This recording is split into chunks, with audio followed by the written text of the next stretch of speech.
वहां के पत्थर माफिया और कोयला माफिया के खिलाफ लड़ने वाला, विस्थापितों के साथ खड़ा होने वाला, 500 गरीब बच्चों के शिक्षा और दीक्षा देने वाला व्यक्ति को फर्जी मुठभेड़ में मारा जाता है। इस राज्य की सरकार में नैतिकता नाम की अगर चीज होती तो अब तक सीबीआई की जांच की घोषणा की जाती। हम तो उस नौजवान को झारखंड विधानसभा में ले आना चाहते थे, इसलिए भारतीय जनता पार्टी ने उसको चुनाव लड़ाने का काम किया था। और जिस केस में फर्जी मुठभेड़ हुआ है उसमें नेम्ड एक्यूज भी नहीं था, ना उसके ऊपर वारंट था। सूर्या हांसदा एनकाउंटर मामले को बीजेपी ठंडा होने देना नहीं चाहती। लगता है कि तमाम तरह की बातें जो है वो चलती ही रहेंगी। अब जो एसटी आयोग है, उस आयोग की रिपोर्ट को लेकर सांसद दीपक प्रकाश ने, इन्होंने ही लिखा भी था, पत्र भी लिखा था उनको। अब रिपोर्ट आई है तो फिर इनकी क्या मांग है, बताइए। रिपोर्ट के बाद क्या कहना चाहेंगे? देखिए, एसटी आयोग एक संवैधानिक संस्था है और उस संवैधानिक संस्था ने इनको अधिकार दिया है आदिवासियों के संरक्षण और उनके निगरानी रखने के लिए।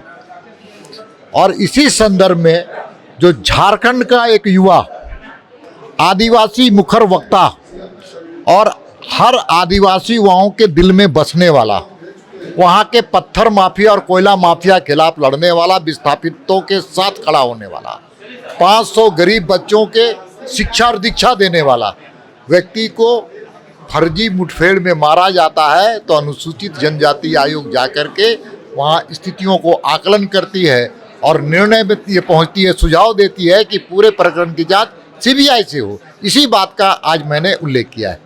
आप लोग पहले से सीबीआई जांच की मांग करते रहे हैं, सीआईडी जांच कर रही है, सीबीआई जांच की मांग आपकी है, बाबूलाल जी के, बीजेपी का हर नेता कर रहा है।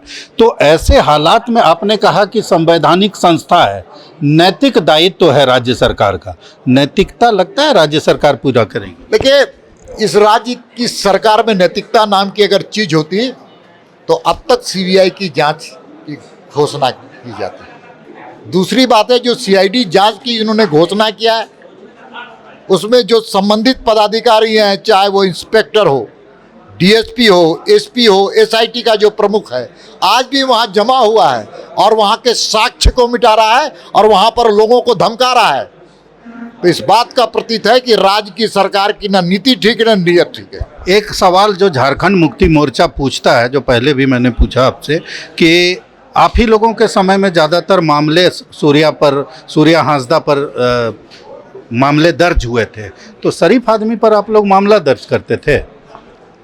हम तो उस नौजवान को झारखंड विधानसभा में ले आना चाहते थे, इसलिए भारतीय जनता पार्टी ने उसको चुनाव लड़ाने का काम किया था। फिर मामला क्यों दर्ज करते थे? मामला कहीं कोई दर्ज कर ली, आज तक उन पर कोई भी कोर्ट के द्वारा दोषी नहीं पाया गया, वो सजा याफ्ता नहीं था।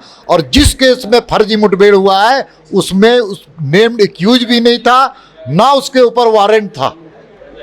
तो सूर्या हांसदा के मामले पर बीजेपी का साफ तौर पर कहना है कि वो एक संघर्षशील युवा नेता था और जिस तरह से उसका एनकाउंटर हुआ, राज्य सरकार को सीबीआई जांच कराने के लिए आगे बढ़ना चाहिए। भारत एक्सप्रेस के लिए कैमरामैन धर्मेंद्र के साथ मधुकर आनंद, रांची।